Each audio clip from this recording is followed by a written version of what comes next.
આયતાકાર વિસ્ફોટ બાદ Gujarat police alert બની છે। ભુજ બાદ હવે જૂનાગઢ અને ગીર સોમનાથમાંથી 5 શંકાસ્પદ કાશ્મીરી ઝડપાયા। જૂનાગઢ એસઓજીએ માંગરોળમાંથી 2 શંકાસ્પદ કાશ્મીરીની પૂછપરછ શરૂ કરી છે। તેમને વધુ પૂછપરછ માટે જૂનાગઢ એસઓજી ખાતે લાવવામાં આવ્યા। આ બંને કાશ્મીરી શખ્સ માંગરોળ શહેર તેમજ આસપાસની મદ્રેસામાંથી ફાળો ઉઘરાવતા હોવાનું પ્રાથમિક તપાસમાં સામે આવ્યું છે। તો આ તરફ ગીર સોમનાથ જિલ્લાના ઉના તાલુકાના નવા બંદરમાંથી પણ પોલીસે 3 શંકાસ્પદ વ્યક્તિઓની પૂછપરછ કરી છે। કાશ્મીરથી આવેલા આ શખ્સો એક મસ્જિદમાં રોકાયા હોવાની માહિતી મળ્યા બાદ પોલીસે કાર્યવાહી હાથ ધરી। જોકે પૂછપરછમાં તેમની પાસેથી કોઈ શંકાસ્પદ બાબત સામે નથી આવી। ત્યારે માંગરોળમાંથી 2 શંકાસ્પદ કાશ્મીરીની પૂછપરછ શરૂ કરવામાં આવી છે। તેઓ મસ્જિદમાં રોકાયા હતા અને મસ્જિદ પાસેથી ફાળો તેઓ એકત્રિત કરતા હતા।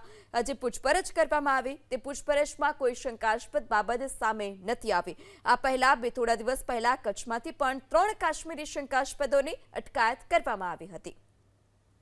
વધુ માહિતી સાથે સંવાદદાતા અર્જુન ફોનલાઈનથી જોડાય છે। જી અર્જુન, આ શંકાસ્પદ જે કાશ્મીરી લોકો ઝડપાયા છે તેમની પૂછપરછમાં કોઈ વિગત સામે આવી છે ખરી? શું વધારે વિગત? આપને જણાવી દઉં તો ઉનાના જે નવા બંદર વિસ્તાર છે અને ત્યાં દરગાહ છે, આ દરગાહની અંદર 3 કાશ્મીરી લોકો છે તે રાત્રે રોકાણ કર્યું હતું। પોલીસને પણ બાતમી મળી હતી કે ભાઈ અહીંયા કોઈ કાશ્મીરી લોકો છે તે આવ્યા છે, એટલે પોલીસે તાત્કાલિક ઘટના સ્થળે પહોંચી હતી અને આ ત્રણેયને નવા બંદર પોલીસ સ્ટેશન ખાતે લાવવામાં આવ્યા હતા અને ત્રણેયની પૂછપરછ છે તે અત્યારે હાથ ધરી છે। તેના બેંક એકાઉન્ટ પછી તેની ગુનાહિત હિસ્ટ્રી સહિતની વિગત છે તે અત્યારે પોલીસ મેળવવાની પ્રક્રિયા છે તે હાથ ધરવામાં આવી છે।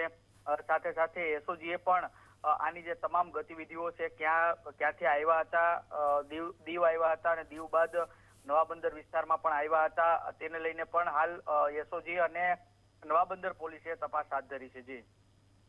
જી જી અર્જુન, માહિતી બદલ આભાર।